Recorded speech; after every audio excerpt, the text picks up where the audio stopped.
Hey, what's up, everyone? My name's Lionel. I'm your host for LT Productions, and you are watching I Watch You Watch. We are covering the scene ATL, brought to you by Stylish TV. I do appreciate everyone for coming to my channel. This is Season 1, Episode 2. So please go on and hit that like button. You can subscribe if you are new, and you can leave your comments below. Now let's get into this week's episode. Okay, so I want to give a quick shout out to Stylish TV. I give grace and support and love. I understand there's probably, it's growing pains for what's going on right now. And you probably have already heard what needs to be fixed, even with you making sure that you've given us a lot. I'm enjoying the show. I'm enjoying the production. And I know you guys are going to be greater and better at what you do. I appreciate the transitions, and I see your quality already coming up. So I'm definitely not here to read you. I'm just here to support you. I've never done what you've done. I know it's like to start something and still have it be somewhat poor, but you start. You're doing it. You're on the scene. So, hey, it's only up from here. I had to get that out the way. So we start off with JT. Miss JT is organizing a photo shoot for her client and friend, Fauna Cherry. She's a part of Baddies Africa, and she just hit 100K followers. It's something that she got really successfully and fastly, if that's a word, really fast than what you would normally get if you were a part of that type of market. So JT is going to be the creative director of this photo shoot, and we get to see the process of JT making sure everything goes right. She set up the photographer. His name is Tim.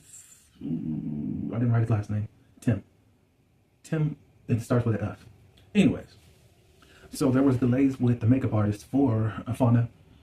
But anyways, she was able to handle it. It wasn't a big deal. They were able to schedule it, I think, the next day. But it actually was just delayed for that day, and they did get the photo shoot out there. And while there, she decided, hey, I'm going to push my other brand, or part of my brand, which is I Am Worthy collection. I believe that that's some type of apparel collection, and she put that in there. I thought that was cool. It's cool to see people do their job, and we actually get this process of how things are going, and at least to make sure everything's right and seeing a photo shoot come together. So good job, JT. All right, so the next scene, Scotty meets with his publisher, Miss Sheridan Davis. Now, I'm familiar with her. I love her. We're social media friends, but I love her, and I'm glad that she's helping Scotty out. We get a little background because Scotty is writing his book, as he mentioned in last week's episode. He's had this long-standing passion of writing since, I think he said around 11 or 12, and he got his inspirations from soap operas. It was his escape from the real world. I understand. I use TV and all that as my escape growing up myself. So, with his book now, he just saw the cover and he really loves it. It has at least in the background, the ATL scene, or some type of picture of that nature. He said, even when writing this book, he did not see himself in Atlanta. He just wanted to be a Mississippi boy until the day he died. Man, but but anyways, now he's in Atlanta and he's able to fulfill his dreams. Some things you're just not going to be able to do in your hometown. It's not going to happen. And I'm glad that he realized that and he made the move for himself. But they had a good conversation and all that. And it seems like he's really ahead of the game as far as someone who's a new author. Sheridan explained that a lot of times with new authors, they don't have enough to put as a novel. She's also a novelist. She has her own book collection. She's a content creator also. She has her own YouTube channel and all that. But he's ahead of the game, and he had most of the structure ready, and Sheridan and her team just got it all together, and now it's going to be a beautiful piece of writing. Next, we're going to Carl's album listening party. It's his album called Throat Factory. Carl reveals that his music on there, he already told us in the last episode that is ratchet. So he gave a few titles: Twerk Shit, Cop Goblin and Boochie Cat. I said, yeah. Now, probably how I speak, you probably don't think I probably would listen to it. It's not that I wouldn't listen to it, and I haven't really had all of that in my life or whatever, but I just find it to be some fun music. So, hey.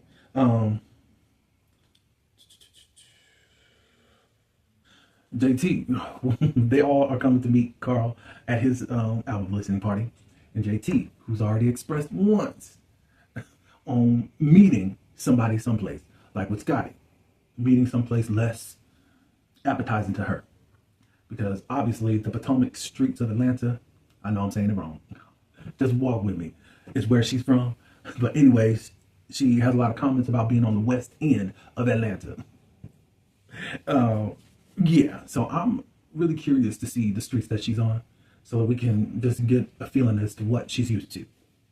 Hopefully there's Ruth Chris in that neighborhood. So we get a flashback because we are finding out that Carl's ex-boyfriend, James, whom we saw in the last episode, who does photography, is going to be at the album listening party. Carl sits JT down and lets her know that he's coming. And of course, JT's annoyed. Now we're finding out, at least for me, I understand, I guess, the passion as to why JT was like how she was in the last episode and saying what she said, as far as that OnlyFans comment. We see a flashback of JT talking with Scotty. And she was listing her grievances about James. James and Carl used to date. And after a while, he became a hobbit. I said, not a homosexual. James. So there's some contention. Obviously, there's been some fighting and stuff along the way. So they don't get along. At least she's expressing it. We haven't heard anything from James. But she also mentioned to Scotty that I'm not saying that you're saying it, but not saying it. I'm not saying he's crazy, but I'm not quoting it. I'm paraphrasing. I'm not saying that he's crazy, but there's a few fries missing from the cart. I said, Lord. So now I get it. Now I get why she was like that. Yeah. So he's not her cup of tea. So Scotty and Bando, they're sitting doing their thing. JT joins them, and then now Scotty reveals that JT is the one that called him a clout chaser, or called Bando a clout chaser. So then Bando and JT really went at it. Now I was surprised to see Bando just kind of just perk up and just let JT have it. JT doesn't feel like that she's able to explain. I heard a little bit through that conversation about, arguing through the comments and all that stuff. To me, from that explanation, I don't think that's enough to try to say that he's a clout chaser. And that's why I do need to hear a little bit more examples. So anyways, they're going at it. He calls JT a hater. He really tries to shut it all down. But in his confessional, Bando is surprised that JT was the one to say anything. But then he says some things about JT. Never gets things done, JT. Something else, but I didn't write it down. But I was like, oh, okay. But Carl said that was a going thing. And later on, JT says that is a fact. Not to him, to his face. But she says that later on, either in the confessional or to Delon. I forget which one. But anyways, I'm like, I don't know. I need more. Let me see. So, Carl breaks that up and brings everyone in the seating area to listen to the album. I'm liking the songs. There's a song that JT is on with Carl called Can I Be? It sounds pretty good. Now there's another song where James is on it. And James got a good flow. A good cadence. And I think it's pretty good. While James' part is going on, Bando notices that JT is stiff. She's doing the mute challenge. He gets Scotty's attention. And I guess he ends up calling out JT on that. Now this is my thing. I know you don't get along with this guy, but you came to your friend's album listening party. And one of your friends chose him to be on there. I mean, Look, I don't know what all the issues are, but I would have tried to find a way to just find common ground, at least for that moment, and let James shine.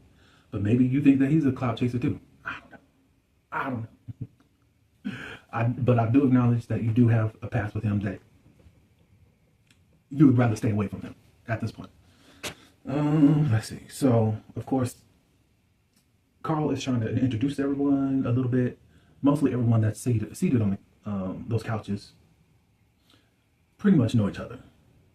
I saw Jamar, who is on one of the panels the chasing panel that Scotty has, and they do some interviews together on his platform. And I know he's a part of the chasing production.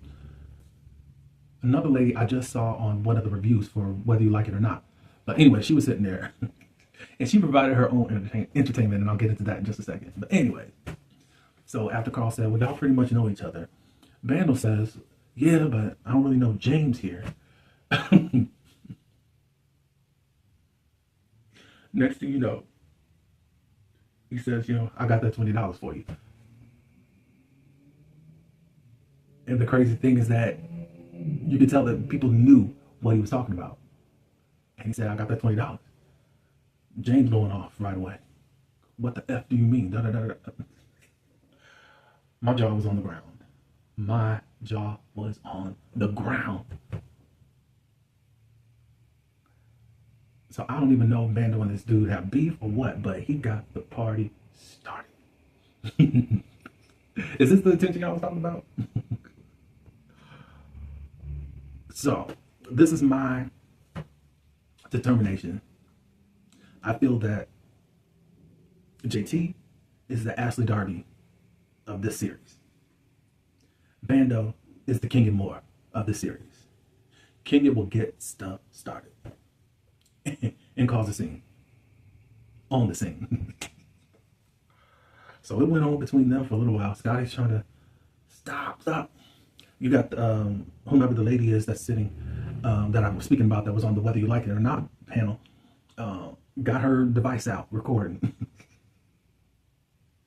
Thank God nothing happened. So I was done. I was gagged. So Bando, you got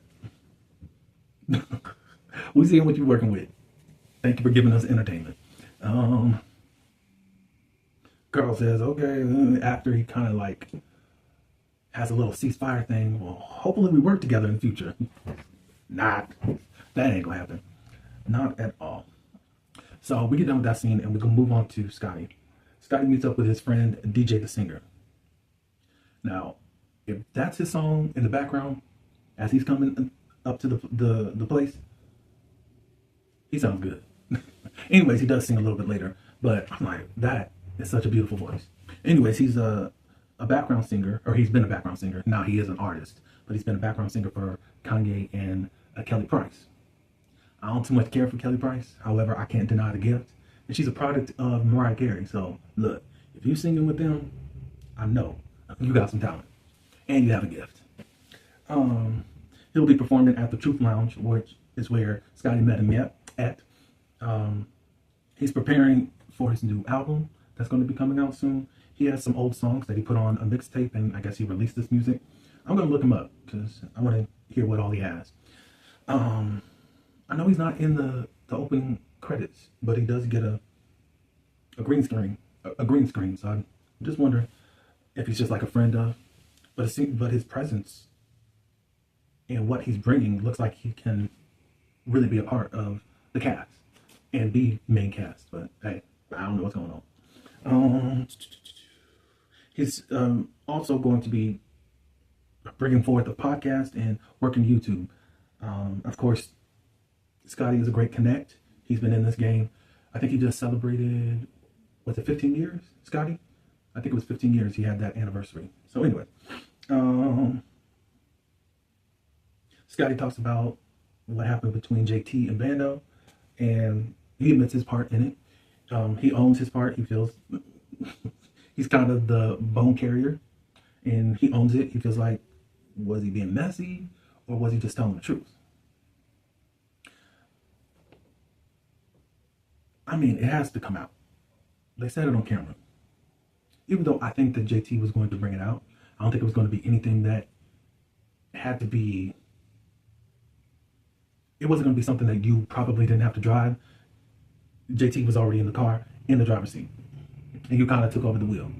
Now, since Bando knew what was going on, he had time to really react to whomever is revealed to being the clout chaser accuser. Now, JT feels a certain way, and we'll get into that in a few minutes because I'm confused, but then I can kind of see her point too. Anyways. Oh, how Scotty and DJ, the singer, did connect. It was through Twitter. He needed some songwriters, and Scotty was a songwriter back then. Last scene with JT. JT goes and visits Delon, and they've been friends for a while. They fell out, but now they're back together. JT's getting treatment for melanin. I guess it'll keep the skin light, and a B12 for something else. Delon also talks about having, that they do like hormone therapy. JT says that she's going to be soon starting with getting the hormones therapy because she wants to transition.